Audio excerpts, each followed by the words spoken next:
to walk and receive the blessing of God.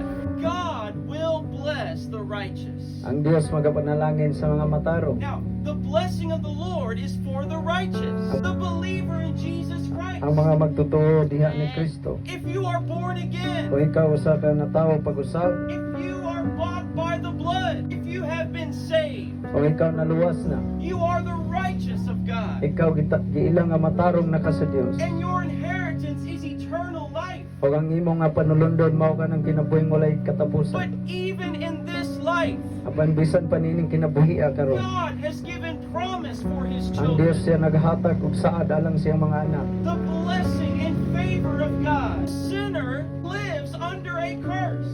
The curse of the law.